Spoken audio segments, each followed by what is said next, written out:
Here we are back in the Cobra TV virtual studio. Remember, you can come on the show, no qualifications required, just a love for games. All you need to do is add me on Skype at lpoly1622. That's LPOLI1622. Add me on Facebook, Twitter, join the Cobra TV Facebook group. Help me mold this show into what you want it to be by sharing your ideas and submissions. This is not just a YouTube channel, but a community of amazing people. Don't forget to subscribe. It's absolutely free. And it's where you are the star when you come on the show. And today's star, we actually have RumAndApples. How you doing, buddy? I'm listening to your introduction that you did. I'm thinking to myself, man, that is very well crafted, clearly rehearsed, very well done. Thank you. Well done. I very much appreciate it. It's very done. I worked really hard on it. I did. I sat there. You know, there was like, I don't know, 12 rough drafts, and that's the final. Oh my God.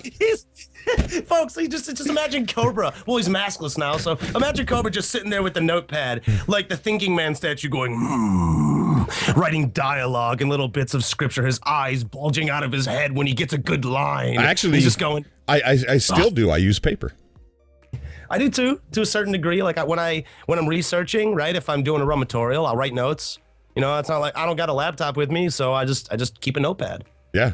Writing's a skill. It's becoming long forgotten. It is a skill. And did you hear that? Like they're not even teaching cursive in school anymore in some schools. Wait, what? Yeah, they stopped. No.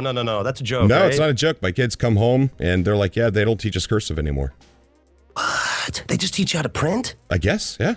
That's so weird. It is weird. That's so bizarre because cursive, if you know the like traditional cursive, like I was taught, like mind you, I was born 85. It's been a long time removed, but traditional cursive, I write probably about twice as fast. That's what cursive's for. Right. Right? I mean, the only time you don't use cursive typically is on a map. You print that. Right. Yeah. I don't know. It's. That just derailed me. That's really weird. That bothers me. It does. That really bothers me because writing coincides with reading and reading comprehension, and they're very important skills because reading comprehension is probably at an all-time low. Don't ask me to back it up. I don't got any stats for it, but I just noticed that people are used to reading short bursts of information nowadays, like text, for example, or Twitters, Instagrams, all that stuff. Like we're very visual oriented, but our reading comprehension is at an all-time low. Why do you think people don't read? I don't know. I think reading comprehension is a little bit better. I think, you know, with the internet, you know, everyone, you know, and games. I was talking to Serious Gamer X. He's a YouTube streamer, and he's he's from Greece. He speaks English, and he said that he learned it from playing video games, not from school. You are fair balls to you. But you are forgetting to introduce the gigantic X factor. That man is not an American person. Americans, that's the biggest difference. Yeah. He's Greek. Okay, there's a different level of motivation that I've seen in other cultures around the world that Americans just don't have for whatever reason. For whatever reason, they just don't have it. And I don't know why. And I don't know. Maybe this is because we have created we've created a world based off of simulation and spirit awards. I mean, maybe this is what happens. Maybe this is what happens. People just go get soft. They get really soft. Yeah. But anyways, we're not here to talk about that. We're here to talk about video games. Right. So if anybody, a lot of you probably don't know who RumAndApples is. He's actually one of my favorite YouTubers and has been for. I'm a vapor. Dude. I am the smoke pellet to the Foot Clan. Will you let me do my foreplay? Okay. All right. So he's actually been my favorite YouTuber for like years. And he's morphed over time. I mean, he used to do these strictly rumatorials. And they're really, I mean, gosh, you have to really pay attention. Speaking of paying attention, he makes these videos that should be like an hour long, and they're like, what, 5 to 8 minutes? Yeah, cramming all those words, man, skipping over syllables, and it's really amazing. But now he's kind of turned into like a gaming talk show, and it's something that I always tune into. So I'll put his channel down in the description below. Go check him out. But I brought you on the show today because one of the things that you stand up for is the way the gaming industry is turning out, and the way that it seems like we're being tripped over and our wallets are just being taken out of our back pockets, and a lot of people just don't seem to realize it, or they don't seem to care. So It's it's a segregation issue. A segregation issue. Yeah, absolutely. There is such a strange level of segregation between the communities of gamers, and it has led to an inability to work together to solve the real problems that exist in gaming. And certain cultures and types of aspects that exist in AAA gaming, modern gaming that it is today, would not be around if gamers would really just kind of buckle down and stop complaining and stop fighting with each other, because that's all that is internal destruction. And that's not going to solve anything. That's just going to pretty much circumvent all of our attention to a nonsense problem, right? Like a console war, which is stupid. It's just that all that is the manipulation of a corporate entity tricking you into believing that your brand is better than someone else's, which at this point in time, it's a point of preference, right? And truthfully, if you're getting the experience you want and you're happy with your purchase, does it really matter if somebody else thinks that theirs is better? When that doesn't matter, that's subjective at best. Right. It's really strange. Yeah, and I think when it comes to Xbox and PS4, you know, it's a preference on the actual UI that you get, you know, because the games are the same, unless we're talking about, you know, exclusives, which I think that I really would like to play. What the hell is that game? There's plenty of them. You got to be Halo. a little more. Sorry, Halo. Halo. Okay. See, I'm not an Xbox fan, so I've never played Halo, but I'm really interested to see what it's like. And I don't own it, you know, so that I can see why there's a preference for certain consoles there. But as far as the same games, they usually are exactly the same on PS4 and Xbox One. There's no real difference, and I think it's just the UI. I personally, I like the PS3's UI. I don't like the new PS4's UI. I don't know, there's just too much going on there. But I think that's really all it boils down to, and I think there is no reason to argue. You know what it is? The main reason people argue is because people like being right. And it's an understandable thing to want to be, right? Like, I love being right. You know, it's kind of a good feeling when you go, aha, motherfucker, you're full of shit. You know, it's kind of fun when you have that emotion and it runs through you and you get this little surge. And I think that's kind of where there's a base to trolling in there too somewhere. Like, people like being right and people like having their point made. And the biggest problem is we got a bunch of stupid people who have access to the internet. And that's a terrifying prospect. But if we get specific with gaming, honestly, I meet a lot of people who play video games, okay? And a lot of them are level-headed. A lot of them are, and a lot of them have the same thought that I do, that, you know, gaming is not necessarily at an all-time low. It's just at an all-time low in creativity, and gamers have been very much conditioned into following the trend, and a lot of the times they'll question it, but they'll still go along with it. It's almost like people are buying, like gamers specifically, a lot of them are buying things just to hate on them, just to trash on them. And people will accuse me of that too. And I go, whoa, wait a minute. That's not necessarily true, because I may love a game, but still rip it apart. Why? Because I'm honest with it. Right. Even if I love something, I'm still going to dissect it with a rusty razor blade. Why? Because you're supposed to. You're supposed to be intelligent and really go into what you're discussing. I think if you don't do that, you're doing a disservice to anybody who watches you. Now, yes, does what I do differ from everybody? Not really. It's just the level I go into, it might be different. But I think gaming overall is in a dire strait, because we're going in, like, VR is a big proponent right now of conversation, right? Look at the possibilities of VR. Yeah. That 50 years, 100 years from now, if we're still around, it's going to be nearly indistinguishable from reality. And how many people are going to sign up for that virtual reality over actual reality, which is tangible? Oh, so you think it's a problem with actually leaving life behind then? Yeah.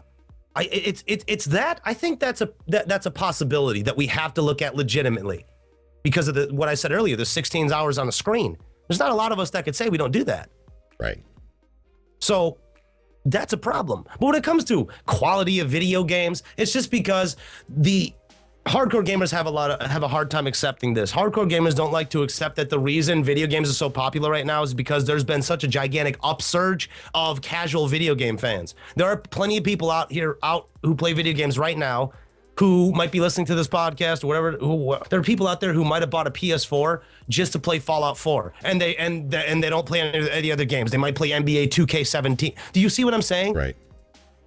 There's a lot of people out there like that who don't care one way or the other if a gaming company goes or dies. They don't care because it's not their major wheelhouse. Now, in that sensibility, you can't be mad at somebody for that. You can't. That's ridiculous. That's intolerant.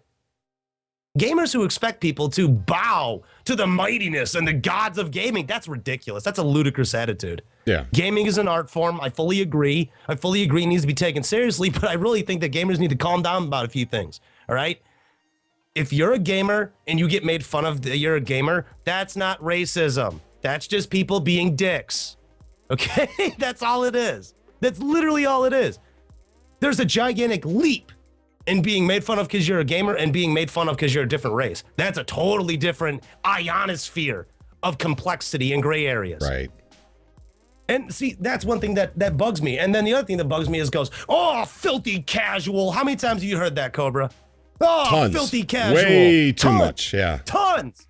But the craziness is, without them, we wouldn't have a Fallout 4, potentially. Potentially, we would not have that. Potentially, we would not be to the height of gaming we are today at the rate we are at the rate of the evolution of the technology, at the rate and the light and the mainstream popularity that gaming has. Because gamer is such a subjective term nowadays anyway. Because the 45-year-old mom who's taking too much Xanax because her children are terrible might be playing Farmville. She might be playing Bejeweled 3, buying microtransactions because she has disposable income after selling a few of the Xanax off to her little girlfriend who does hot yoga. You never know. You never know. But those people exist. And then you got hardcore gamers. Then you got casual gamers. Why do you think Nintendo's around, stupid? Not you, stupid, but everybody who's being ridiculous about Nintendo. Nintendo's around because they realize they are the second console choice. And they've grown accustomed to that. So what's going to happen? Every family is probably going to have one. Everybody who has a kid who likes video games is probably going to have a Nintendo. That's why they exist. Stop getting mad at Nintendo because they're adhering to a kid market. That's what they've always done. Right. They're not doing anything different. Nintendo just brought back the cartridge. No one seems to be shocked. Yeah. Yeah. It's a bizarre, I'm telling you, Cobra, it's a bizarre climate that we live in with gaming. It is the most bizarre one. Gamers have never been more judgmental. That judgmental pendulum of bullying has never been different. Get to gamer on gamer hatred. The segregation of different sects of communities that absolutely hate each other for no other reason other than they don't agree about a certain specific narrative choice. What is that? What is that nonsense? That's like saying, I don't like you, Cobra, because you call tomatoes tomatoes. I think it's more bizarre that it's accepted. Want to know why it's accepted? Because of conditioning, Cobra. Because it's been led on for a long time. So we see these things, and there's so much other things to actually get to upset about in real life, and then there's other distractions, and then we get that community on community warfare, and this stuff gets kind of pushed under the rug. I just feel that there's so much going on in the climate of gaming that things get swept under the rug. It's not because people don't care. I think, okay, I take that back. There are problems with that people don't care about these things. There is a problem that there's a lot of shills. That there's a lot of snake oil salesmen who are going to beef up a game because you know damn well that they got compensated monetarily for that. That's a problem that I can never stand by. I hate that. You could do what most gamers will never do. You will not buy a game because you do not agree with the business practice. I do that a lot, and it's really hard to do. It's really hard, but I do it a lot. And then I buy the game used when it's in a bin, and then everybody's already played it, and everybody's already said their piece about it, and then I'll play it real late. But the difference is I stood by my values, and truthfully, my values and my integrity means more to me than any amount of money I'll make on the internet. Yeah. Well, I was listening to your show, and you were saying something about the voice actors going on strike. What's that all about? Yeah, there's voice actors going on strike. SAG-AFTRA, it's a voice acting guild with it's a low percentage of voice actors that make up the guild. I mean, Nolan North is clearly not on this goddamn thing, but there's video game voice actors are striking because truthfully the conditions for video game voice acting are strange. A lot of the time projects that, and this is from what I've read, and I think I covered it like last week or something, but I was reading up on it, and video game voice actors, most of the time, they're not being told what game they're voicing for, like who is publishing the video game, and there's a lot of weird things that are going on. Like they'll pay a voice actor a certain amount of money, but then they won't pay them for or compensate them for if the game sells over a certain amount of copies. If it becomes a big hit, they're not giving a royalty out to the voice actor who truthfully was a big part of that game. regardless of what part they played. I mean, yeah, if they're generic character number 1 and generic character number 5 and all these other different bit parts, but they populate a lot of the game because they're good at impressions, that person deserves money in that sense. Right. Because they helped build the atmosphere in that game. If you're the main voice actor and the main protagonist of a game and you got paid $925 an hour for all your voice acting sessions, not including very stressful voice acting sessions, which could inevitably impact the other contract obligations you have to fulfill when you're doing voice acting for a living, because I do it too. So I understand how they feel. Right. So they want to be compensated for sessions that could screw up their voice. I see. If I'm doing a voice acting session that takes 4.5 hours and predominantly I'm doing effect voice acting, like I'm doing stuff where I get hit with a bullet, or I got to do a key op sounds like, or I have to do sounds where I'm doing death rolls or crying bits or emotional bits that could screw me up for the rest of the night, I would kind of like to be compensated for that, whatever I got to channel into. And then there's also the big problem of publishers for a long time have been abusing developers, and that AAA crunch time that is so notable. Amy Hennig went on a big tirade and dropped some haymakers on the AAA industry, talking about how crunch time is literally sapping people's time away from their families. Equated to this, Cobra, AAA game developers, some of them, and during crunch hours, are working 80 hours a week and not seeing their families. That's like working the professional wrestler circuit. That's carny levels, man. Yeah. That's carny levels. Yeah, no. That's like being away from your family 280 days, nearly 300 days out of the year. That's barbaric. You can't do that. And you know people. what? That's a good point, because that really hurts games. This crunch time with these big publishers, man. And I think that if No Man's Sky would have just came out on PC only, I think it would have been a good game. Because there was a game engineer who dissected the engine and said that the tuning of the actual engine is harmed because it's trying to compensate for the PS4 and deliver the same game on the PC. And that's definitely going to put complications and stress on the final product. Yeah, it is, and it said that it's tuned very poorly, that it could actually do 100 times better.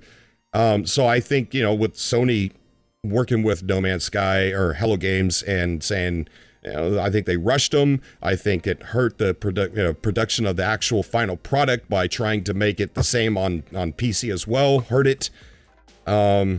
It's just, well, hindsight's 2020, obviously, and truthfully, the scariest part about it is the if I look back about it, the whole timeline of No Man's Sky. Truthfully, if I look back, the red flag that nobody noticed was when Sony picked it up. That was the red flag. We never noticed it. We didn't even consider that would be a bad thing. No, yeah, look what happened. Yeah. Maybe the porting of the PS4 copy was what did it. You might be right. You might have hit your head a nail on the head on that. Maybe if they stuck the PC, they might have had a chance of being more successful. A lot less attention. But it might have given them, they might have stayed under the radar a little bit more, and it would have been able to fix things without causing so much of a ruckus that it was affecting Sony's refunding policy. Like, whoa, you definitely made an impact in whatever negative or positive shape when you're affecting refunding policies. Yeah, and then when billion-dollar companies are going, oh, bollocks, what do we do? Right, and then you're hearing about people's PSN IDs getting blocked from the support center or support portion of the forum. I think that I don't think Sony's acting in retaliation. I think people are being very rude and maybe saying some certain things that are getting them blocked. Okay, we can almost guarantee something.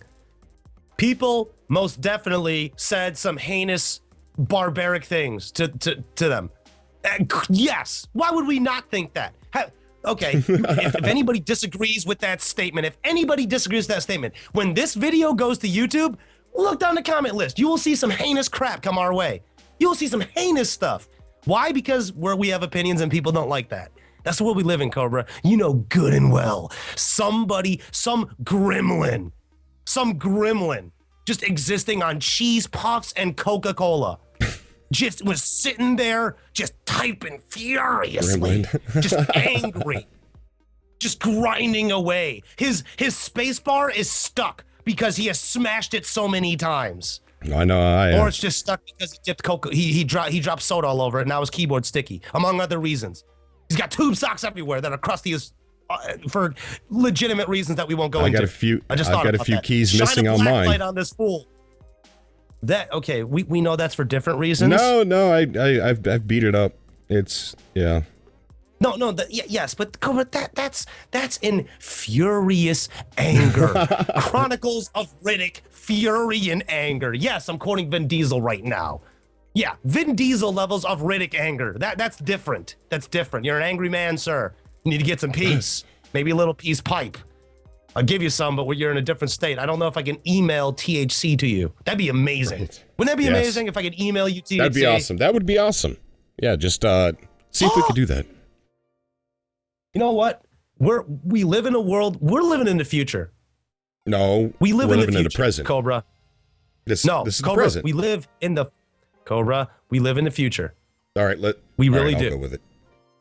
What I mean by that, okay, Cobra, I understand the realistic grounding you're trying to place me in, okay? But stop that. Stop that. It doesn't work. We live in the future, Cobra. We're like honeybees. We create it. What humans do is our byproduct is technology. That is the scariest prospect I've ever come across in getting older and realizing just the wonderment of this universe and the world. Now, yes, is this Nimbusy pine cone thoughts coming out of RumAndApples' mouth today? And is he just trying to stir the pot and stir a little nonsense? I don't know, because I can't really even tell. I'm not sure where Rum is right now. This is Rum and Nipples. What's going on? Yeah, you know? Yeah.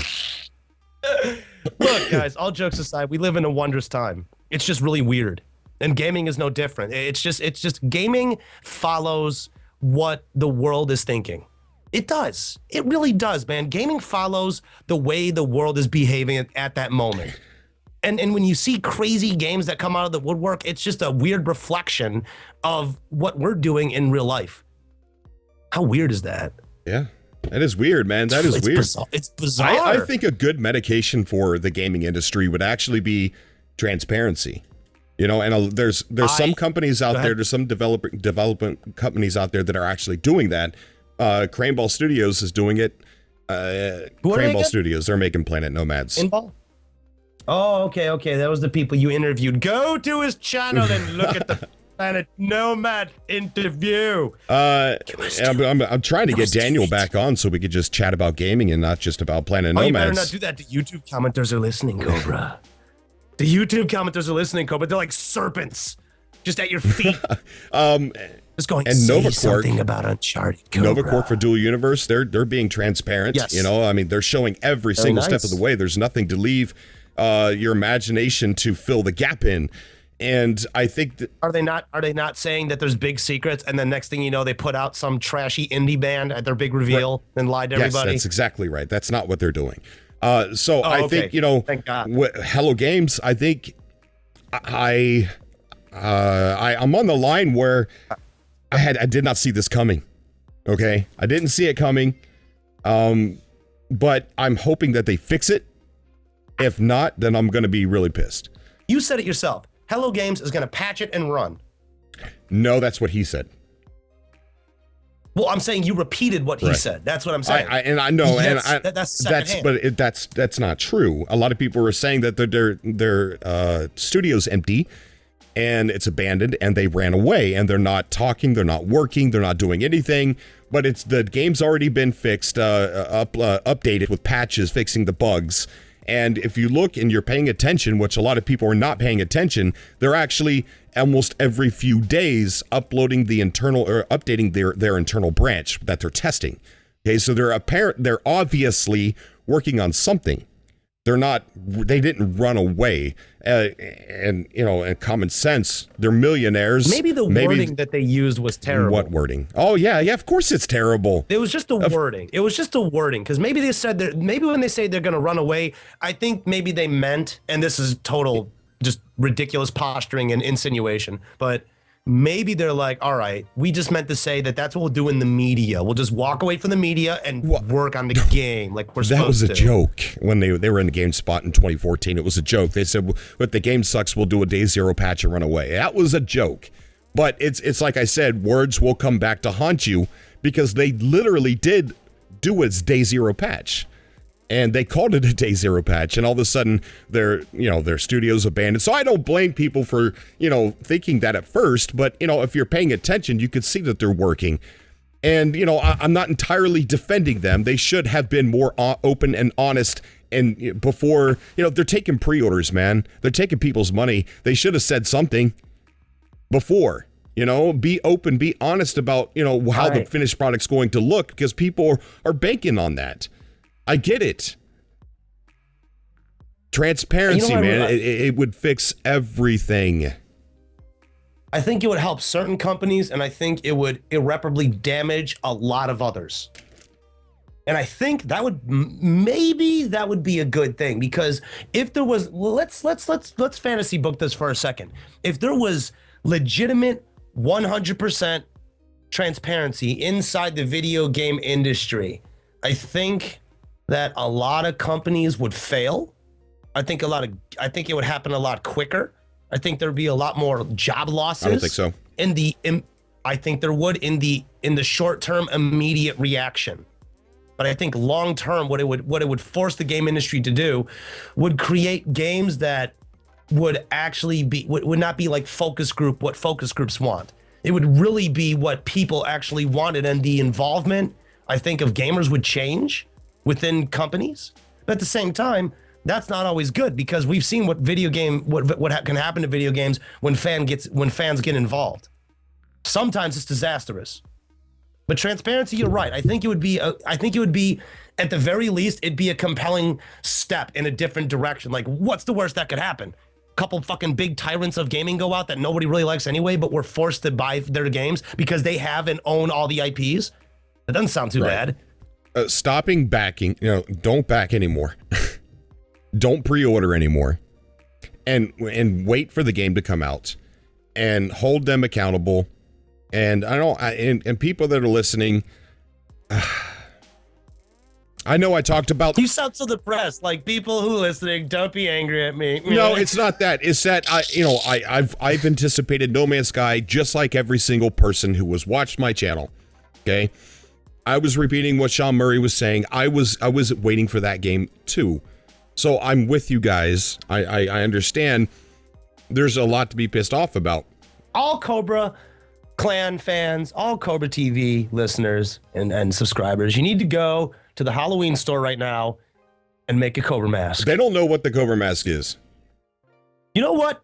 Oh, you're so frustrating, Why? Cobra. You're so frustrated, because now I'm going to have to do a gimmick where I put on the Cobra mask and I go around town scaring people. Oh, no. Oh, no.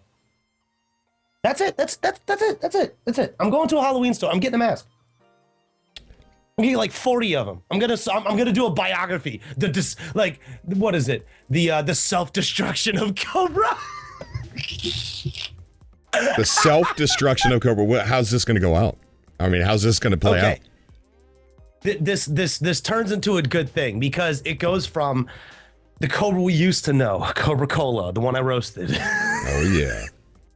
That balls to the wall sociopath with a mask who did rave dance videos on top of GTA helicopter pilot Oh my footage. God. I'm gonna take it that far back and just have you come full circle into this eloquent indie game supporter and interviewer who can actually reach people on a pretty monumental scale. And that he was so comfortable in the change that happened, the evolution that happened within him, that he was able to unmask. He was able to unmask and reveal the reality of who he is to the world and to his audience. And his audience accepted him and didn't care. Didn't matter. That's right. Not to mention he's a handsome guy. So screw it. Why not, right? Well, thank you. Handsome guy. I'm telling you, man, it's loveliness, dude. See, that's the type of stuff that reaches people. And I think that'd be something cool for you. I think you're at a spot right now, as far as your channel and all the stuff you do on the internet, where you could come out with the small 5 to 10 minute biography of the self-destruction of Cobra and the rise of Cobra TV. Like, it's a weird title, but it might, dude. Maybe I'm just a little bit, but I'm really thinking about this now. I'm like, all right, you know what? I got the cool pics, L340 camera. Let's go. Let me drive out there. Give me a plane ticket, man. Just give me a plane ticket. I'll fly out there. We'll fucking film for 4 months. We'll just get your life. Do some interviews. We'll cut in some No Man's Sky footage. We'll cut in little weird Easter eggs footage of Sean Murray looking distorted and stuff. We'll put it on the deep web. Everybody will love it. It'll go viral. Put it on the deep web. Yeah, I think we should stray away from the deep web topic there. You know what? I'll say it like this. If I want to break it down really simply, if you want to go on the deep web, don't be afraid of it. It's not inherently nefarious. It's not inherently bad. It's just realize that it is the unprotected side of the internet, and in that freedom is inherent risk. So if you want to go on it, I'm not saying don't. I'm just saying be safe about it. Consult somebody who has a firm understanding, who can protect you from potential problems that you all see on Reddit that are terrifying stories that people almost getting murdered because they were dumb and they tried to buy drugs over the damn thing. That's stupid. No, don't do that. If you're just browsing casual information, you're like, what the hell is this? Filipino knife fighting with this guy who we've never heard of? What's this? A crazy looking government conspiracy guy? Oh, what is that a picture of a Solarian? Okay, this guy's full of nonsense. What's this? A deep web cookbook? That's intriguing. Oh crap, they're talking about human parts. Gonna pan away from that one. You know, there's so much weird, wonky stuff on there that some of it's fun, some of it's terrifying, and some of it's real informative. But only go on there if you consult with somebody who knows what they're talking about and knows what they're doing. I mean, I have a limited knowledge, but don't think for 1 second I'm not talking to a lot of people who have a grander technical expertise of protecting your information, of IP scramblers, and just protecting who you are, protecting your identity, giving you that thick internet condom so you don't get screwed over. But enough of that. Talk about something else. Yeah. Holy crap, Cobra. I'm telling you, man, that's a wrap. I think I'm just going to take your advice and just stay away from it. You know what? Hey, yeah, it's a rabbit hole, brother. It's like when you search for Bigfoot. Next thing you know, you're out in the woods. You're smacking a big ass branch on a big tree. Going, did he hit back? You're in the wood knocking. Hey, Sasquatch is real, dude. Let's go out to the Arctic. I bet Wampa's the real too. Come on. What is this ridiculous nonsense? Yeah. We have giant squid in the ocean. Why is nobody scared about that? We have tigers on this earth.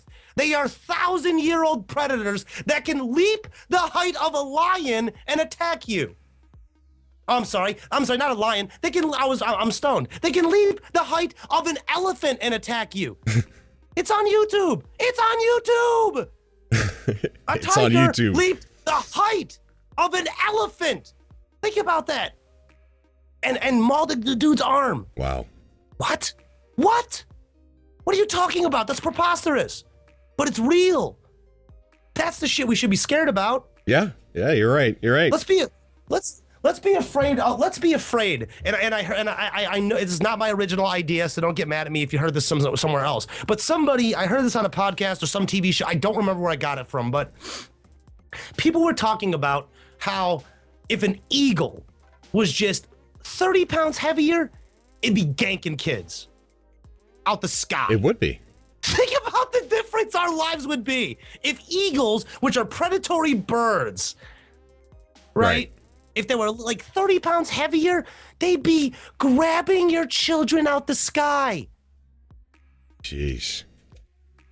Why would they screw around with other animals like rodents that are smart as shit and they can run away? Why would they like dick around with jacking rabbits? No, they'd be grabbing us because we're slow, we're fat, we're fuzzy, we're plump, we're delicious. Okay, human beings are potentially delicious. Get the long meat all day, right? You got eagles swooping out of the sky, grabbing babies. That reminds me of a picture I've seen on Facebook where it showed a bunny tracks going off in the snow. Yeah, you could see the tracks, and then all of a sudden they stopped, and there was a little bit of messing up of the snow and some eagle wings imprinted onto the snow, or some bird wings. Imagine a 75-pound American bald eagle just swoops down and ganks your baby. That's horrible. What are you gonna do? If you don't got a conceal and carry permit, you're kind of screwed. You know what? I hope to God you're in Texas if something like that ever happens, because I guarantee, dude, those Texans got good aim, dude. They're expert marksmen. It's a different world in Texas. Well, that would open up a new business, self-protection against eagles. Yeah. Yeah, you know what they do? That you'd find some rich oil tycoon Saudi Arabian prince who owns like a wealth of falcons that just attack eagles. All right, Johnny, run out there. Remember what we told you. Falcon, go! Oh my God, we'd see a real Captain Falcon come out the woodwork. We would see an actual Captain Falcon. Oh man, Cobra, I know this isn't gaming related, but did you hear about the Megabots people who are trying to make that real life battle mech? No. Wait, no. I seen one that, yeah, they're making it for a fight, right? Yeah, they're making it for a mock fight between Japan and the United States. Yes, actually I have, yeah. Yeah. The Americans had to stop production of the Mark II version of it because, quote unquote, the hardest part of developing it was keeping the pilot alive. What? Like, I'll repeat that. The hardest part of that technical blueprint was keeping the pilot alive. And I'm thinking, dog, that's a serious design defect. Yeah. That's a legitimate design. Like, you got to figure that one out before you even start making this thing. You're spending millions of dollars on this thing. Now they're making a Mark III and it has like a V12 engine in it or something.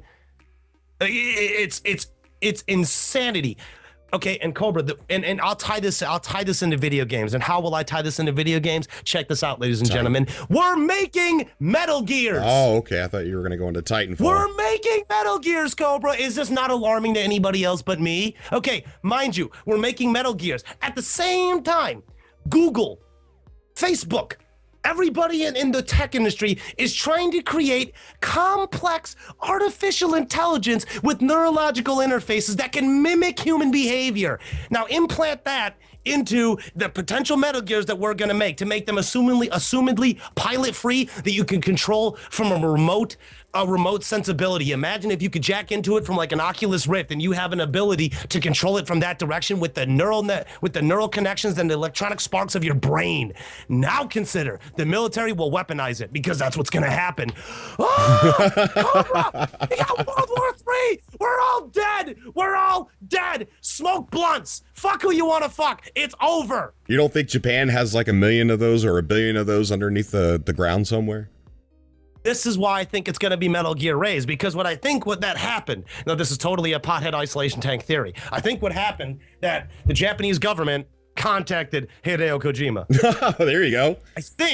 I think that this is what he's been doing before he made Death Stranding, because clearly that game is out of this atmosphere. Okay? So I'm pretty sure that the Japanese government, folks, this is total bullshit. Please don't really take this for any value. Okay? But the Japanese government, for reals this time, they talked to Hideo Kojima, and they're like, Hideo Kojima, you need to make it a Gundam. It's like, and Hideo goes, no, dog, I ain't make Gundam, man. I made Metal Gear. Oh, the Metal Gear do. You to make Metal Gear Ray for us to do. Japanese government to give you whatever money you want to do. And then Hideo Kojima goes, all right, give me $1 billion and let me start a video game production company and just plaster it all over Japan. Make me an icon again. They're like, Hi, we do this for you to do. Make a Japanese robot fighting robot to do. That's what they got to do. That's what the conversation was. And then they celebrated over a big ass blunt because that's what you do when you make business deals in 2016 Okay. because weed's almost legal everywhere. Because you know what it was. Back in the 80s, every movie agent was doing coke. Now it's moved on to weed. They're all just hitting hash oil and just feeling fantastic. That's where all these crazy concepts are coming from.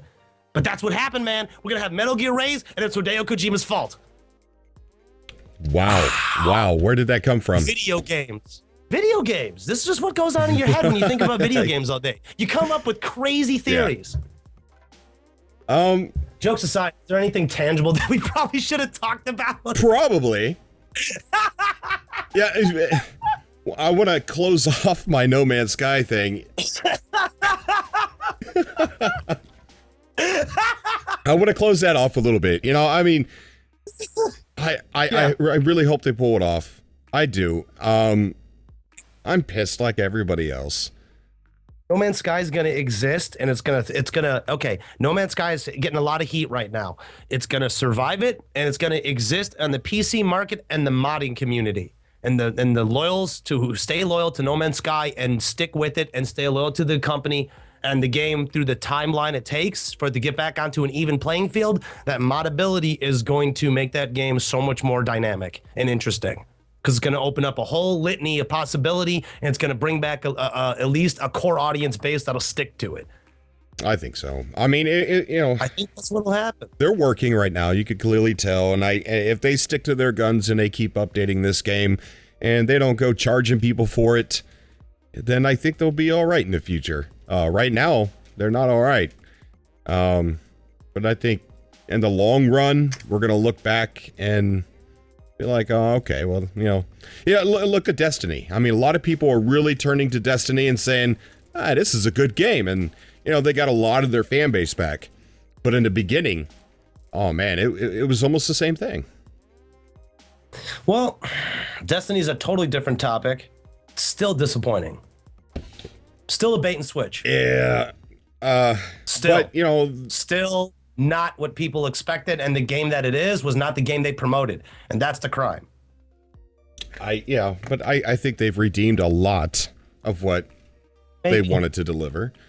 I don't know why that happened the way it happened. I don't know what happened with No Man's Sky I don't know why that happened. I have an idea, and it sounds like a cop-out. Do you agree with... Do you agree... Sorry, go ahead. I'll ask that question. Okay, it sounds like a cop-out when, I'm saying, okay, well, there was a big publisher, Sony. They're not just there for advertising. They publish the game. That's almost like if I'm writing a book, and I'm going to self-publish it, but then all of a sudden... another publisher picks me up and says, hey, we want to publish your book. We're going to make it on, we're going to put it on every freaking shelf in every bookstore. You're going to be number one New York Times bestseller, So now they have they're telling me it's a very attractive offer. Right. So now I'm like, okay. It's really attractive, especially to a small company. Yeah. So I say, okay, yeah, sure. I want that instead of self-publishing because that's going to make me a heck of a lot more money. I'm going to be more successful. So now they have power over me to say, are you done with chapter 16? Be done with chapter 16 by the end of the week. Now they have that power over me because I'm essentially working for them now. So I think a lot of these games get hurt. Could have been avoided if the game was done. What do you mean? Well, if Sony, you mean I don't know if Hello Games would have done this, but let's say potentially, hypothetically, Sony approaches No Man's Sky, Hello Games, and says, "Well, we'd like to do this. We'd like to publish it. We'd like to make a PlayStation 4 port for the game. We'll give you this contract, and this is the deal, and this is what we'll do for you." And Hello Games says, "Thank you, but we have to decline this offer because the game's not completed and we don't know the reliability it's going to have on a PlayStation 4 port because we're a small dev team. And if we kept it on PC, there might be a potential to lead it down the line in the future." Ooh, yeah. as a potential that would have been much better. But who's going to take that gamble to decline it? Who's going to decline that and then not have that available when they want it? Like I said, hindsight's 2020. Right. I'm just saying that would be a risk. Right? But we know the result, at least the one we have currently, when they took the deal. Now, if that deal hadn't been made and it was strictly PC, and we both kind of agree that the PlayStation 4 was probably an issue because they had to divert time, resources, energy into the PlayStation 4 port. If they had one focus, one goal, one group of the small dev team working toward that PC release and telling Sony, we will work with you after we release the game and gauge the reception, that seems like a more logical stance. However, human beings, we create we create logic out of craziness. So I don't think they were thinking like that. I think they were thinking like you were saying, oh shit, I'm not passing up that offer. Sony just said they're going to publish it for us. We all have to do is make a PS4 copy. Oh crap, that's going to take a lot of time. Well, we're a small team. It doesn't matter. We could do it. We could power through that. We got this. Boom. Next thing you know, look what happens. Yeah. You got a lackluster title and a very charismatic director. That's Sean Murray's title, right? He's director, game director there? Yeah, he's the founder of Hello Games, senior, Yeah, so founder. Founder. Head developer. Okay, so right. So you got a very charismatic guy who, honestly, the one thing that Sean Murray had for him that a lot of other developers really don't have is he was a charismatic guy who was able to capture the audience. That's what he was able to do. He was able to gain the audience's attention reliably and consistently, and that's very hard to do. Because look at him, he's an average looking guy. He looks like a guy, and I hate to say this, don't get mad at me, Hello Games, Sean Murray. You seem like a lovely guy, but you look like a dude who works at a GameStop. And I think that's an everyday man look that works. And I don't know if it's by design or that's just how he is, but people identify with that. So maybe that's why they also feel really betrayed, because Sean Murray he's one of us. Just a guy who loves video games, no different. Yeah. Crazy. It is crazy. It's a crazy situation, and I feel bad for a lot of people. I really do, but I feel bad for destructive creations, because my favorite game in the world, Hatred, is I still love it. I still play it. Really? Of course. Why would I ever stop playing that game? What are they doing next? Do you know?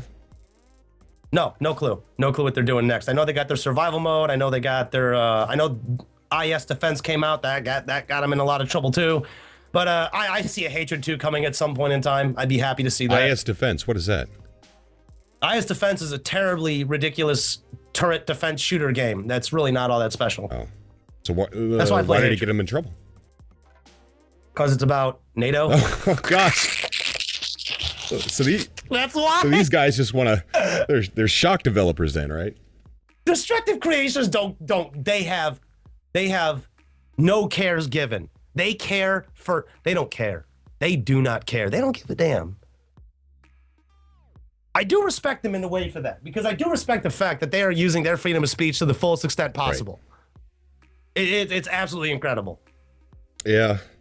I still haven't bought it. I was a little disappointed with the top-down view of the whole thing. No, it's not your cup of tea, man. I know you're not going to. It's not your wheelhouse, okay? I know for you, a game where you're well, everybody calls him a protagonist, but he's my antagonist, my spirit animal, Hatred Man. Hey, do the Hatred voice. Do the Hatred voice. Come on. The Hatred voice. Hatred, human scum. I love Hatred Man, dude. He's so ridiculous. People got so fucking angry over the Hatred Man, and I'm going, okay, listen, people, listen. It's just a over-the-top, campy B-movie. That's what it is. Yeah. It's so ludicrous. I understand that what you're viewing is a guy whose pure intention is to cause a mass serial killing. I realize that in reality, that's a terrible thing. I'm never going to dispute that. But when the guy is going, the human shields are coming, I should be prepared. Ha ha ha ha ha. Come on, man. What is that? What is that? The level of legitimacy is at an all-time low. It's the same. It's the same as when Hatred Man is popping off one-liners going, sometimes I think I kill them too fast. Oh my gosh. What, you ridiculous man? Yeah. Hatred Man is my spirit animal because of how ludicrous he is. I love channeling the stupidity that he emulates. He goes, what was he going? Human scum. They always feel so safe inside their walls with their material items. I'll show them they will never be safe. He's such a lunatic. He's such a weirdo. You know what it is? If Hatred Man is so bad, then Death Clock is so bad. It's the same concept. All right. It's a brutalized concept based in lunacy and just something that is so ridiculous that you can't be offended. You can't be. If you're being offended, you want to be offended by it. I want to put you in a situation. Hatred Man is getting ready to kill Hank Hill. Go. Hatred. Bobby. Bobby, go in my tool shed. Hatred. The human Texan is approaching. I will destroy his lawn. What are you doing on my lawn? Oh. I must run. The human shields are coming. And he scampers away. Hank goes, why would anybody do drugs when they can just water a lawn? Oh. Freaking awesome, man. Oh, no. Oh, because, man. I mean, Hank Hill's a terrifying man. If we want to talk about King of the Hill real quick. Yeah, go ahead. Hank Hill's like, dude, he's like 6'2", he's like 250. You got to realize, that's how retarded I got when I was watching King of the Hill. I watched all 13 seasons, every single episode, and learned the dimensions nearly of Hank Hill. Wow. Did you know that one time Hank Hill got Peggy, his wife, the wife everybody hates? He got doped up by his wife. You know what she did? She jacked up his testosterone levels. So Hank, like any man in his 40s, right? Any man in his 40s is going to suffer from a testosterone drop, right? After around 35, 36, men's testosterone production starts to dwindle out. It's just what happens with the aging process. Cobra, if we don't keep up with our goddamn push-ups and bench presses and sparring and rolling, do what you got to do, you're going to have man titties and you're going to have some weird moves. Oh, they got drugs for that, man. What? They got drugs for that. They got andro. Oh, okay, that's true. They kind of got that. Yeah. But either or, man, Hank was essentially, it was TRT. It was testosterone replacement therapy. And Peggy was giving him synthetic testosterone. Like she was quadrupling his dosage. Like she was putting it in his steaks. She was grinding it up because what was happening was, the result of that. You're essentially jacking a dude up on testosterone. and he's performing like a 22-year-old man in his 40s. And you get to the scene of Hank Hill essentially having a typical roid rage reaction.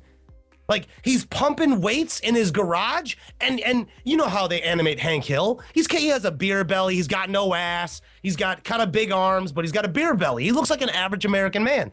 In this scene, Hank's got traps. Hank Hill has traps. She's got a chest. He's got biceps. Do you see these bowling balls he calls shoulders? It's incredible. He's got a six-pack. When was the last time you saw Hank Hill had a six-pack? And it's a realistic six-pack. These friggin' animators had enough insight to realize that if they made it too six-packy, it wouldn't look real. So they put a six-pack on top of an older man's gut. Oh my gosh. And I'm going, this is so real. Why is this so real? I don't understand anything anymore. Oh, that's great. Like, that's the craziness of Hank Hill. Like, his wife is nuts. She gave him bad testosterone. And then, and mind you, in this episode, Hank had the run with the bulls. Wow. Hank got so jacked up on testosterone. He felt so good during those times when he was jacked up on that TRT that he was making all these plans and that, he worked with Peggy to concoct this running of the bull things for Arlen. And then at the end of the episode, he's off testosterone and he's jacked up and his fucking levels are dropping and he's sluggish. He's like, and he's scared and he runs with the bulls. Just runs with the bulls. He runs with the bulls at the end of the episode. It's terrifying. What the hell, man? What? When your wife is going to dope you up with TRT, she's screwing up your testosterone levels the rest of your life. You're permanently affected. Yeah. Weird TV show, man. It's good TV show. Good TV. What was it? Bill Dauterive. Do we want to go into this? It's a little cross-dressery. I don't know. Okay. Longtime King of the Hill fans know about Bill Dauterive's divorce to his former wife, Lenore. Okay. Right. When Lenore left, she left on Christmas. Now, Bill, every time around Christmas, he becomes suicidal. Okay, this is a television show, people. Relax. If you actually do have a friend who's suicidal, please get them help. That's a real thing. Please get them help. Okay, now we're back to the jokes. Okay, Bill's trying to kill himself, and Hank comes over every year to sit with him because he's a good friend. Because Bill, back in the day, he was the bulldozer. And he guarded Hank in football because Hank was a running back. I was a high school athlete. Young man, I was a finely tuned high school athlete. Just go back when he had a paintball competition with Crane Sketterberg. You see how much I know? You see how much I know, Cobra? It goes deep. We're going deep. What the fuck was I talking about? Bill Dauterive. Okay, Bill Dauterive broke up with Lenore, left him because she was cheating on him because she's a trashy human being. You'll see it in later episodes. We ever come back to this. Bill's depressed during Christmas. He's become suicidal. So Bill usually has dinner with Hank and his family to make him feel better. So he's in less pain. And the reason it's so sad, and this was one of the strengths of King of the Hill. King of the Hill dealt with real issues that happened in a very adult way. Bill Dauterive was a sad man who was crippled and emotionally and really mentally devastated by losing his wife. It was the only woman who really showed him love, because in high school and in the military, he was a jock. He was the shit. He was the athlete. He was the bulldozer. He was the popular one. And now he has a life in middle age that he's sad, depressed, overweight. He has dispensable income and he doesn't know what to do with it, and he can't find happiness. So he buys his happiness in ding dongs and twiddledees, whatever the fuck he's buying. So then we realize that Bill suffers a mental breakdown and he begins to dress up like Lenore. Okay. And he goes over to Hank's house when they had this Christmas party at this big climax of this scene. See how crazy this is? And there's this weird part where Bill is starting to crack, because before the dress thing, I almost forgot to mention this, he bought an iguana and he named it Lenore. That's a red flag. When your divorced buddy is suicidal and he's naming pets after his ex-wife that's never coming back, who was terrible to him. So Bill ends up having a mental breakdown and dresses up as Lenore, his wife. He's wearing dresses and everything. And then Hank goes, "Bill, you're not Lenore. Get out of here." and it's the craziest thing, because Bill says this, and I hope I can do this impression right. "Why do you keep calling me Bill?" Like, and his voice is cracking, and he's wearing high heels, and he's double dipping chips, and he's party fouled all over the place. He's probably knocking over bong water, not picking it up and cleaning it up with a napkin. Who knows what's going on? And it's just, it was so crazy. It was so crazy. And this is when I realized, I was like, oh my God, King of the Hill is incredible. It's incredible. It sounds like it. I don't watch it that much. I don't know anything about it. Well, we'll see. And you know, the worst part is the picture I painted for you of that episode is probably better than what you're actually going to get out of the episode itself, because the only way I can give that much analysis into these types of shows or whatever I go into is because I've played it or watched it so many times that I've contemplated the analytical layers of every decision. I have had long-term crazy talk sessions with myself, mind you. I had a little oil on me, so don't worry, that was probably part of it. I had a couple edibles, just put my dick in the dirt, didn't know what I was doing. And I'll have these conversations with myself about the psychological effects of Joseph, because Dale Gribble and Nancy Gribble are married, but she's having sex in an affair with John Redcord, which spawned Joseph Gribble as Dale's son. But Dale, either he doesn't know or he psychologically blocked it out because it's just a barrier he can't cross because it's such a betrayal to him, because he's a paranoid conspiracy theorist. And then Dale Gribble thought, Joseph's an alien. Hank. It was so crazy. It's so crazy, man. And then you realize, oh, go ahead. No, I just can't believe how much you know about this show. Look, I honestly believe that I could start an entire series about how much I know about TV shows. Like, you ever seen the TV show American Dad? Yeah. Okay, one with Stan Smith. I am Stan. I'm Stan. Hey, Lee. Like, hey, Lee, tell anybody and I'll kill you. No, seriously, I'll kill you. I'll put this gun in your mouth and I'll pull the fucking trigger. Like, Stan is crazy. He's crazy. And I love Stan Smith, because when Francine goes, Stan, he goes, ooh. When he gets caught, like, he's amazing. And yes, is Stan Smith a neoconservative, overzealous Republican? Yes, he started off that way, but he changed down the line. Stan Smith turned into this guy where he is incredibly macho. Yeah. Like, a good example of macho is Joe Rogan when he's doing his stand-up act. You know how he does the macho posturing as part of his bit?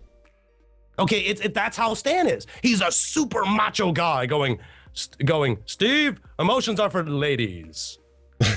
Steve, if you're getting emotions, go over there and put on a skirt with your mother. Oh my God. You know? And like, I love it, because Stan believes that he needs to be in control of everything. He's like Vince McMahon in this regard. Need a handout? Why, when I was a young lad, I could live off $1,000 a day. And then somebody sneezes. He goes, no sneezing. No sneezing. And then Klaus, the fish, Roger throws his bowl into the wall, and Klaus is dying. And he's going, and Stan goes, no dying. And he walks out like it's normal. Yeah. And yet he can't talk to his wife on a normal level. You know, mind you, there's an episode, don't remember which one it was. We're going into a rabbit hole here. Enjoy the rabbit hole. Where Francine was talking to her friend, right? Whose husband was missing. He also worked for the CIA, just like Stan Smith does. Well, Stan doesn't communicate with Francine. And here's how I know this. Francine said, "Oh, I don't know. I just cooked the dinner." What? You just cooked the dinner?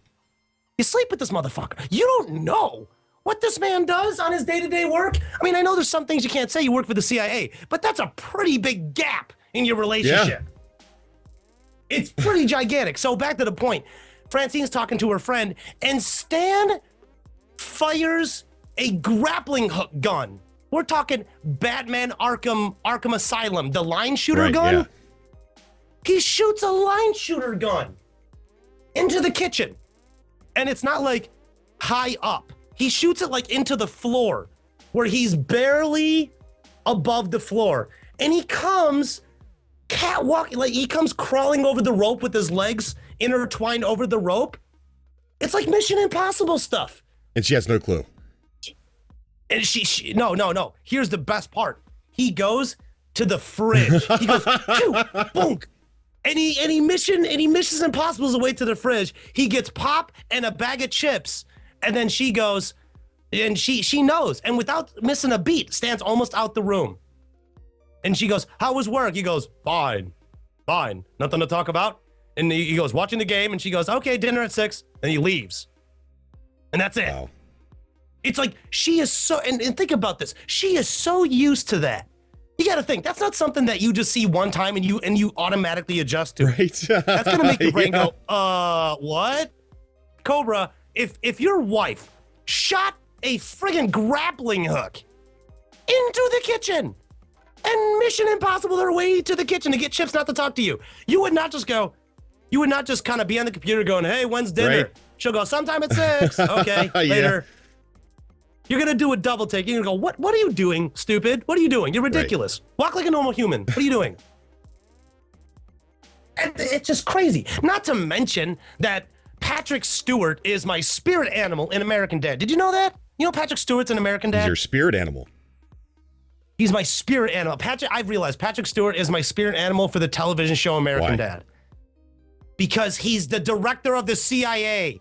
Is it not peculiar that an English guy with a French name is the director of American Intelligence Agency? Isn't that not weird? Yeah.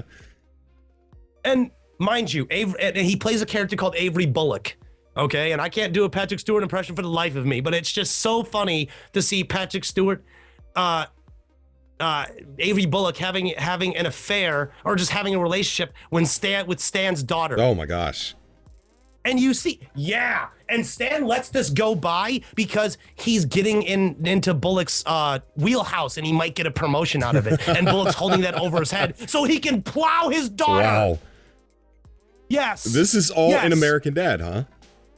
This is legit in American Dad. Man, these are just episodes that I've documented in my mind. Amazing. That's simply freaking amazing.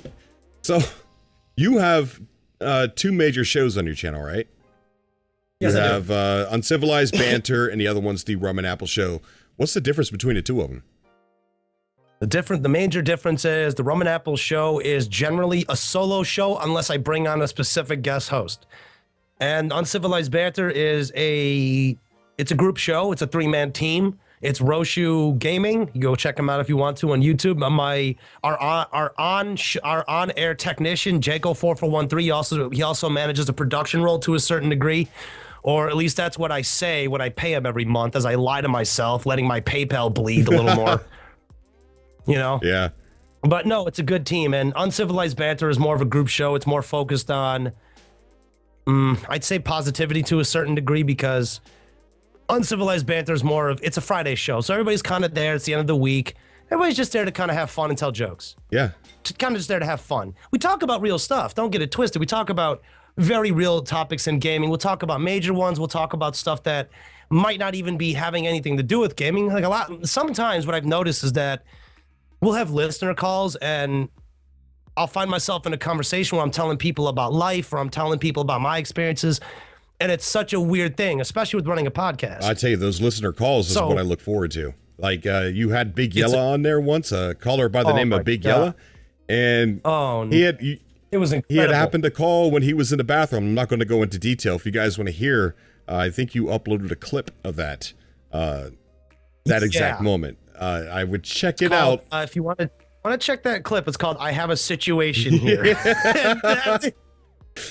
I'll tell you this much, people: bucket hat and lack of toilet tissue. Go enjoy. Yes. I want to mind you, folks. The reality is, the original unedited clip of that was over 20 minutes long. So realize, this was live on the podcast at the time. This was live at Uncivilized Banter, so we had an audience, like, really reacting to this as it was happening. and Cobra, I'm just saying, there were certain times in it when you heard this. I know, I heard it. I was listening. Yeah. I thought he was joking, like dead ass. No. You can hear you can hear the echoes. You know, you can hear the acoustics of the bathroom. Yeah, no, it was 100% legit. It was real, and that's what made it even funnier. And what made it even funnier is this guy had no shame. There's no shame. None. He wasn't embarrassed. You know when I realized that Big Yella, aka the Black Joker, our lovely friend of the shows, of the podcasts, when he realized, oh, I'm live, it's like he relished in it's almost like he was hoping. Yeah. It's like when he realized that he was in a situation where he could have some fun and kind of mess with us. Oh man, did he run with it? Did. Like, I feel that was kind of played up a bit in his own estimation, but I don't care because it was amazing. I mean, he was on one. I could never see him do it live. I mean, he would get in a lot of trouble. I mean, maybe he could do it in California. Yeah. Like some kind of progressive, he'd go to like some progressive vegan coffee shop, eat a bunch of lemongrass and say, I have a situation, and do a bucket hat gimmick. Yeah. Be beautiful. But no, man, if you get back to the point, the major difference between the RumAndApples show it's just that it's a solo show, and my thoughts that might get swallowed up by the conversation with Roshu and Jacob, whoever else I have on the time you've been on it, is that it's a different show. It's just I can get all my thoughts out 100%, or at least to the best of my ability at that current moment, because a lot of people don't realize that the RumAndApples show is always honest, and I'm very emotional in how I respond to some things, and I try not to be. But I'm a human being, and sometimes I say some shit that gets me in trouble. Like, that's just the truth. When you do a podcast and you're doing 4 to 5 hours of audio a week, or 3 to 5, depending on what I do, that's a lot of audio, and you're gonna say something that's gonna piss someone off. Of course. So, realistically, it's about my goal ultimately. And I know I'm jumping all over the place, but I think that's what people I guess that's what people would want to hear, what my goals are.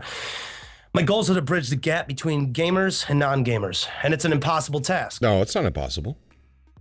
I think it is right now, because I don't think there's enough people doing it on it's like a grassroots level of people trying to get gamers to come together with non-gamers, and everybody really trying to understand the different sensibilities and the unique ways we look at things differently.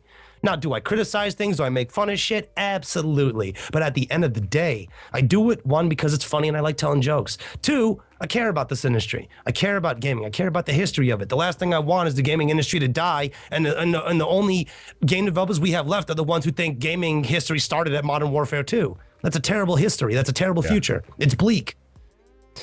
But I want to bridge the gap between gamers and non-gamers, casual and gamers who are hardcore and a little too troublesome for their own good. And I'm just one guy. I'm just one free-floating consciousness that insinuates that I have the body of an apple and a bottle of alcohol. Yeah. Okay, it's so stupid. Like, the whole purpose of RumAndApples is in the ludicrousness of it. I don't understand how people have not gotten that yet. RumAndApples, dude. Look, guys, RumAndApples is not just me. It's not about me. It has nothing to do with me. And a lot of people don't get that still. It ain't about what I'm talking about. It's the ideology behind it. Right. RumAndApples, legit, guys. And I don't think I've ever said this on a live podcast before. I don't think so. But RumAndApples is nothing more than the ideology of what we should really be looking at. It's just an ideal. RumAndApples is not a character. He's me. RumAndApples is me. but it's my interpretation of what I believe is going on and how we should be adjusting our viewpoint into figuring out what we can do to make gaming as good as it can possibly be. I'm glad gaming's making a lot of money. I'm happy that gaming is a $1 billion industry that nets in more money than the movie industry. That is a insurmountable, amazing task that video games have accomplished. Now, in saying that, can we all mature a little bit? Right. Yeah, I agree. Yeah. Because what I say is the same thing that everybody else says, and I get a lot of flack for it. But really, while I am, RumAndApples is nothing more than a vocal reflection point wrapped up in the summation of a podcast, of a rumatorial. All I am is a free-floating consciousness out there giving you the other perspective, the perspective of a person who sees all this and thinks it's crazy. I'm a guy who looks at the gaming world and I go, this is insanity. It's absolutely crazy. We have so many tools and so much potential to really make the gaming industry not only profitable, but to bring it to a point to where it will be undeniable that people can argue and say it's not something for adults, that it has passed and evolved beyond just a distraction for children, because it very much has. But there is so much bias and negativity surrounding it. Why do we still have this age-old stereotype that gamers are lazy, they're useless kids that have Cheeto fingers, and all they do is masturbate under their shirts and play fucking World of Warcraft? Because truthfully, there's probably a decent amount out there who do that. And I'm not saying what you're doing is wrong. If that's your existence, that's your existence. That's your cheese wheel, dude. I don't care what you do. That ain't my problem. My problem is that not everybody's like that. And this medium can be taken seriously. And the biggest problem I find is gamers are too bent up fighting with one another and working on what is their unique snowflake method of thinking. I think they're all important. I think they all make sense.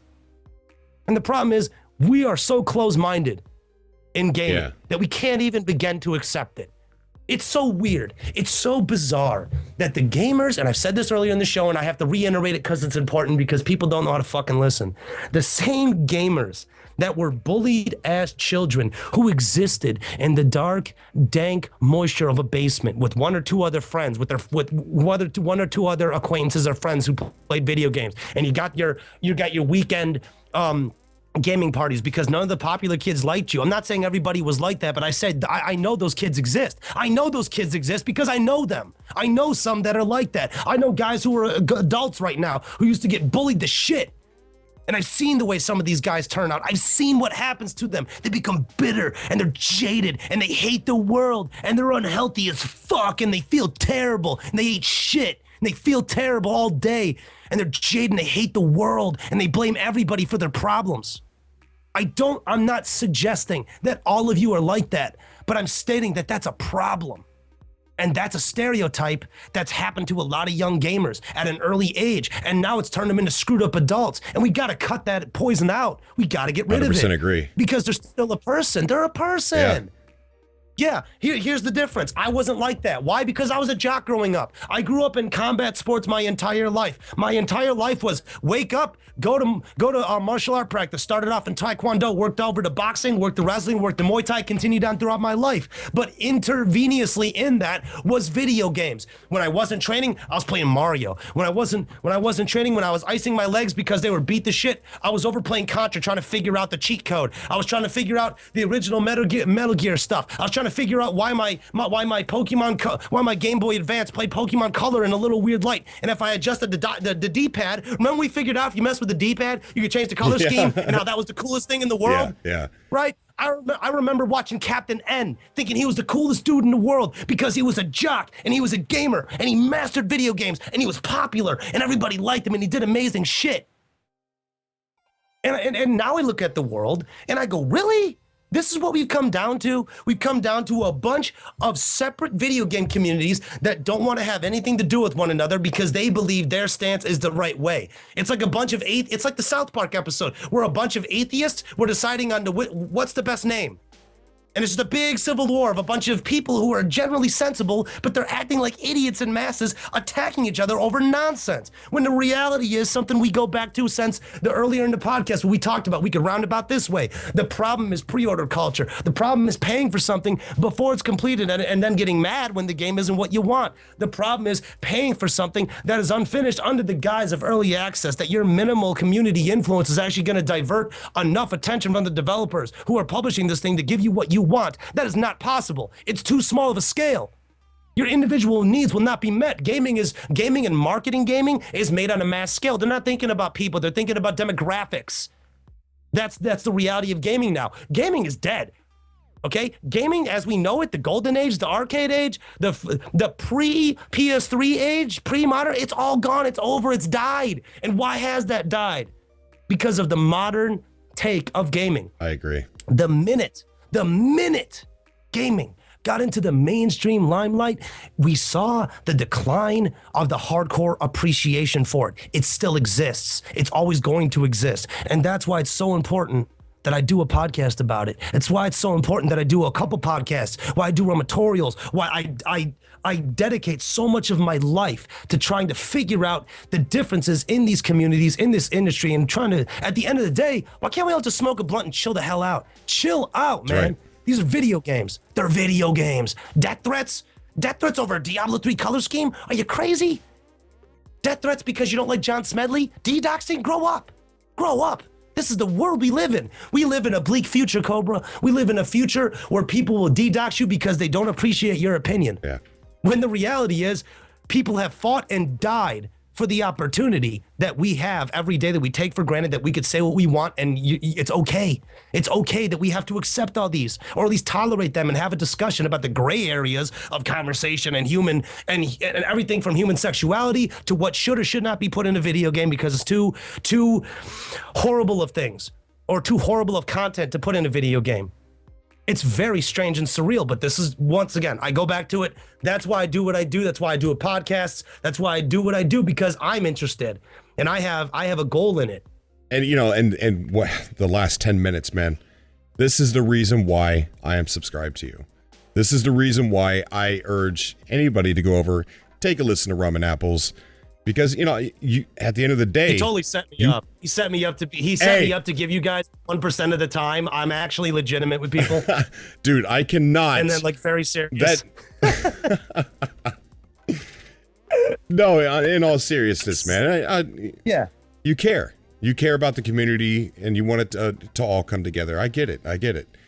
It's a mess right now. And one thing about RumAndApples is he's honest. You might not always agree with RumAndApples, but you're going to get honesty, and I don't know. Give him a shot. We're gonna check this out. There's gonna be 1,500 angry fucking people at my channel when this goes up, because I guarantee 8 out of 10 of what I said was gonna irreparably piss somebody off. I doubt it. No, because you're talking about the stereotypes of gamers, which, you know, I've been thinking about that for quite a while. Just because we play games, should we be called a gamer? No, absolutely. You know, you're right.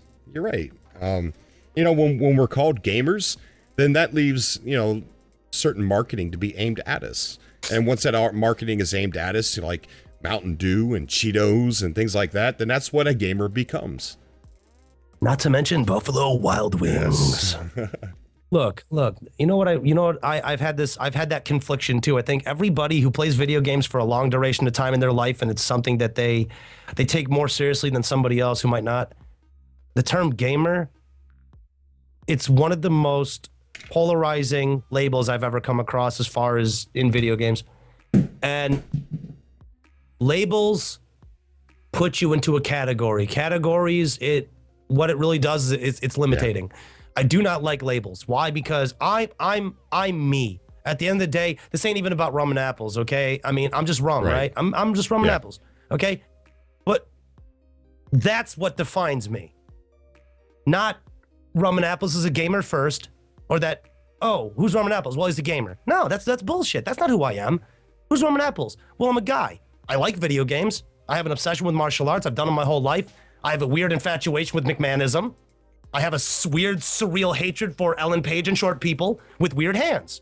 Okay, I don't know why, but it's not real. Okay, I'm just telling jokes, but you get the point. Wasn't it? Wasn't it really weird? You have a weird, what was that? An infatuation with short people?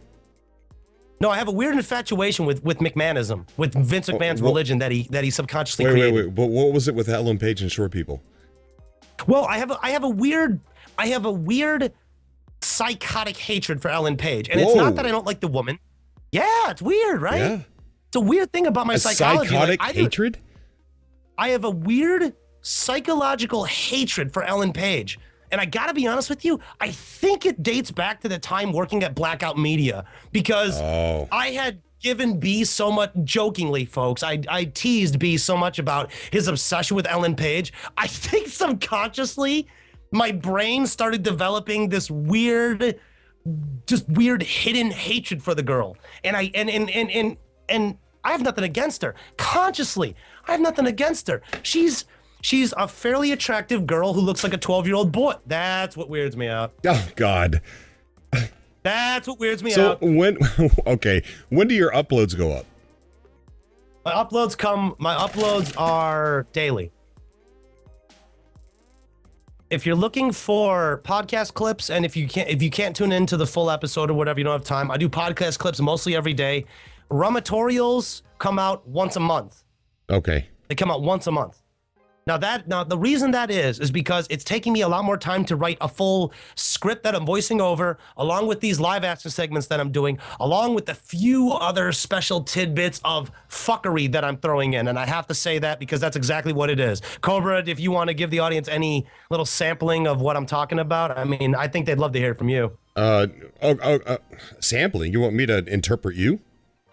No, I'm trying to say impersonate you. No, not at all. You know what? One of my listeners tried to do that. It was the cutest. It was the cutest thing. It's the cutest thing. What happened? It's cute. It's so cute. Someone impersonated adorable. you? Like what? They uploaded a video? No. Well, Baby Raptor. You know, yeah, Baby Raptor. Amazing person. Sweetheart of a kid. Love the kid to death. He's like my spirit child. I want that kid to do well in life. I love him. And he was on a live stream. And he did an impression of me. And he just got super raspy and he was giggling and trying to do a RumAndApples impression going, woo, it's so awesome. And he did a Vince McMahon impression for me. And it was so dope because that's a moment I can never buy. That's a moment that was shared that means so much to me because this kid he's grown up listening to my podcast. Yeah. And he knows that I'm a freak about Vince McMahon, so he's like, it's like, oh, that's so awesome. It's so cool. That's amazing. What is that? So we got your Rumatorials about once a month, give or take here and there. And then we've got Mondays are what podcast is done live? Mondays. I'll go through it. Once a month, you get the Rumatorials. Monday on everythingisrum.com and on iTunes. Yeah, I could say I'm on iTunes now. That's dope. That is. You got the RumAndApples show on iTunes. You just type in RumAndApples into iTunes. I pop right up. Hey, give me a 5-star review or give me the honest star review you want to give and type something really crazy in that review page so a bunch more people will check it out because that's how you get, listeners, or whatever. But jokes aside, that's where it's at. Sometimes I throw full episodes of the RumAndApples show on YouTube. Those are kind of sporadic. But the live show is Uncivilized Banter every Friday at 3 p.m. Central Standard Time. Now, that time is temporary. We might be changing that time, but it's still going to be on a Friday. Okay. So regardless, Fridays is Uncivilized Banter, and we always go live. If not, we can't go live for a technical reason or somebody's out of town, and we can't do something, and somebody got locked up. We got to go bail them out. We'll throw them up on Friday regardless. Other than that, the most important thing about my channel is that it is like a rabbit hole. It's the best way I can describe my channel because. And for people that don't want to, they don't want to. Some people don't want to sit there for a long podcast, but you do take each topic that you talk about, podcast clips. Yeah, and you take little clips and you make them into separate little videos so people can enjoy that if they don't have the time to sit there and listen to them. Not all of them. Some people get mad when I talk about certain topics, so those are the ones I actually put up and promote the most. You promote the ones that people get mad about. Oh yeah, because here's why. So much of the negativity I get is because of two primary reasons. Because A, I'm not a fan, or I'm not at the level they are, not academically, but conviction wise, right? Like collectors. I'm not a fucking collector. What am I gonna do with the collectible, Cobra? What am I gonna do with the collectible? What do I do? Fill my house with shit I don't want? What am I gonna do? You know what I'm saying? Yeah. That's my mindset on collectibles. So if I talk about a collectible, I'm not gonna care, because that's not my mindset. So when I talk about them, every collectible head gets mad at me. But at the same point, I understand why collectibles are valuable. But even if I won't give them even if I won't say that they're worth the shit, I'll still say that I understand why so many other people revere them and love them, because in their reality, in their world, in their universe, it means so much more. Now, maybe there's a sentimental reason. I mean, there's layers of reasons why. Right. But that's one of the main reasons why people get mad at me. Two, other people get mad at me, and I've realized this, because I'm right about stuff. And a lot of people will never give me that credit because they don't like the fact that I'm right. A lot of people don't like the fact that I'm right about crap months before it happens. And then they say, oh, you're just lucky, Rum. Everybody predicted that. Yeah, where's your podcast, jackass, when you're talking about it for 35 minutes? No, but like, another reason, I think it's because people know I'm not going away. That's the reality, Cobra. Yeah. I've been doing this 3 years now. 50,000 podcasts probably came up the same time I did. How many are left after that 3 years? Maybe 10% of them. In 5 years, I'm still going to be around. In 10 years, I'll still be around. You can't get rid of me. You can't buy me. You can't buy me with the product placement. You think I care if Microsoft comes at me and says, oh, we'll give you this much money to come do this for us? Yeah, no, not interested. Why? Because I don't need your money. Because it doesn't interest me. That's now maybe somebody integrity. Maybe in somebody, it's beyond integrity, man. It's the fact that I know what they're trying to do. I'm not stupid. I know what you're doing. And it's not like I have some conspiracy theory where they're trying to screw me up and fuck up everything that I am. No, it's just I'm confident in who I am. I know who I am in life. I know where my goal is in life. You know, I love what I do on YouTube. I love what I do on my website and my podcast. But the reality is, man, I'm a martial artist first. Want to talk labels? Label me a martial artist if you got to label me anything. I love it. I love it. From the training to the mindset to the mentality to the culture to the love that you get from it. Martial arts has given me unconditional love that I've never found in gaming. Think about that. Think about that little prospect. And it keeps you healthy. So. Well, yeah. Obviously, it keeps you healthy. I mean, that shit. You don't get a six pack from fucking eating Cheetos. Right. Jokes aside. I love, if I want to just kind of give my end piece on this, I love gaming. I'm always going to. And I've always said this. You'll never be able to, I'll just repeat it. You'll never be able to buy me because I don't care about your money, because I don't need it. Even if I did need it, I don't need your money, because what it represents is so disgusting to me that morally I can't do it. I cannot do it. If let's say Sony wanted me to do a commercial for them, I wouldn't do it. Doesn't matter how much money it is. Why wouldn't I do it? Because one, don't necessarily believe in Sony as a whole, as a company. So I wouldn't do it. Now, on the other hand, let's take this for example. Swisher Sweets, the cigarillo company that makes those lovely tobacco wraps that I use on a daily basis that I love. If they asked me to do a commercial, I would say yes. Why? What's the difference? Well, you used a product. Because it's an everyday product that I can reliably state that I have no problem using. Right. And if someone calls me a sellout for that, whatever, call me that. I don't give a fuck. Means you're mad because you're not getting those deals. Yeah, I see you. I get it. It's a very thin line you have to walk, man. Yeah. I will only promote a product that I believe in. And you know what I've realized? A lot of the times I'll promote products I don't got deals with. Well, yeah, we all do that all the time. Yeah, for sure. Right, but I'm so blatant about it. I don't know. At the end of the day, I'm never going to give you anything but what I feel. Right. That's always what it is. I'm never going to give you anything but 100% who I am. And that's one of the reasons why I'm subscribed. You know, It's just an amazing show. You have anything else you want to add? Some Twitter? How can people follow you? Yeah, I'll run down that little laundry line of stuff they're gonna have to follow in one button presses. Don't get distracted by cat videos.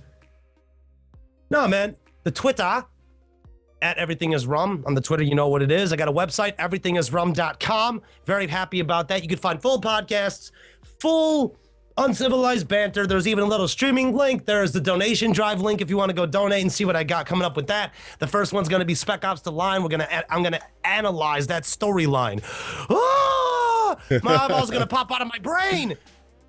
Also, you know, the YouTube, RumAndApples on YouTube. Also, I talked about the Twitter and anything else, guys. The reality is the YouTube is very important. Why is the YouTube important? Because, well, it's probably one of the most recognizable platforms. So if you ever got a question, or if you got something you want to say, comment there. Or go to my Twitter, Everything Is Rum, like I said earlier. And most importantly, the podcast is on iTunes. And I'm really trying to get a little more appearance and availability on that. Let me know how you guys are enjoying the podcast on iTunes, and hit me up on that podcast stuff, on the 5-star rating, because most people have an iPhone. So go check it out. Why not? What's the worst that's going to happen? Clearly, I'm on Cobra's show. I must be doing something right. You're doing everything right. Thanks for having me. It's been a blast. Yeah, It has been. I definitely want to have you come on in the future. And what about having me on your show as well? Yeah, let's do it. All right, cool. Very good. Very good. Let's do it. It's happening. All right, definitely. All right, thank you, everybody, for staying to the end. If you did, you are a Cobro and a Apple Core. So if you're still here and you haven't subscribed, please hit that button. It's completely free. And also go check the links down below and follow Rum. Give him a sub and check him out. He's one crazy guy. All right, that's it for us. We're going to go ahead and end it. As always, I love you guys, and I'll see you all in the next video. Until next time. I am totally not a crazy escape mental patient that impersonated RumAndApples and did this podcast in the Yeah, skies. he is. I helped him break out. Shh, don't say anything. Don't say anything. I'm Roman Nipples. Wait, cut it. All right, it's cut.